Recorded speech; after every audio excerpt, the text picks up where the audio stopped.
টুঙ্গিপাড়ার বুঙ্গিগুলোর মধ্যে টিউলিপ মেয়েটা বেশ ভিন্ন ধরনের ছিল।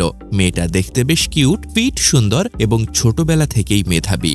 দূর থেকে পছন্দ করতাম। টুঙ্গিপাড়ার ওই একটা বুঙ্গি আমার পছন্দের ছিল। বিদেশে বড় হয়েছে, মেলামেশা করেছে ব্রিটিশ মেইন স্ট্রিমের সাথে, রাজনীতি করেছে বামপন্থী লেবারের, কিন্তু পলিটিক্যালি মধ্যপন্থী হিসেবে থেকেছে। বিদেশি জামাই, সে যে পাড়ায় থাকে এবং যে এলাকা থেকে ইলেকশন করে জিতে এসেছে, সেখানে বাঙালি বা গোপালি দুটোই নেই খুব একটা।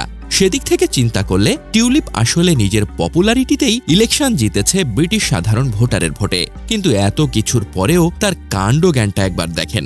2000 সাল থেকেই এই মেয়ে কোনোদিন বাসা ভাড়া দেয়নি। তাও শুধু সে একা না, তার নিজের 2টা বাসা, তার ছোট বোনের বাসা, তার মা বাবার বাসা, সব ফ্রি ফ্রি ফ্রি।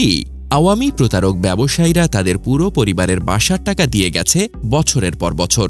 শুরুর দিকে ঠিকই ছিল, কিন্তু 2015 সালে নিজে এমপি হবার পরে টিউলিপকে অনেক ধরনের আইন কানুন পড়ানো হয়েছে।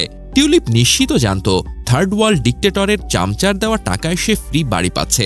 এটা এক সময় না এক সময় তাকে বিপদে ফেলতে পারে, কিন্তু কি আর করা, ওর বিদ্যা বুদ্ধি। এমনকি ওর বিদেশি জামাইয়ের আক্কেল জ্ঞানও মনে হয় টুঙ্গিপাড়ায় বিয়ে করে লোভ পেয়েছিল।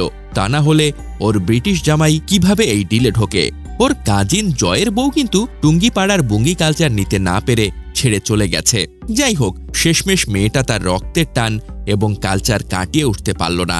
ওর খালা 2001 সালে তার 14 গোষ্ঠীর জন্য ফ্রি বাসা হাঁকিয়ে নিয়েছিল, নিজের জন্য গণভবন এবং টিউলিপের মায়ের জন্য অন্য আরও একটা বড় ভবন।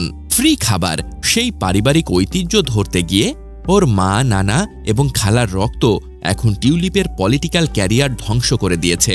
ব্রিটিশ নিউজের টপ নিউজ এখন টিউলিপের ফ্রি খাওয়ার গল্প, পারিবারিক করাপশন এবং গুন্ডামির গল্প, তাও গত প্রায় 7 দিন ধরে। অবশেষে ওর এমপিগিরি চলে গেল। তার এসব অপকর্ম তাকে পদত্যাগে বাধ্য করেছিল।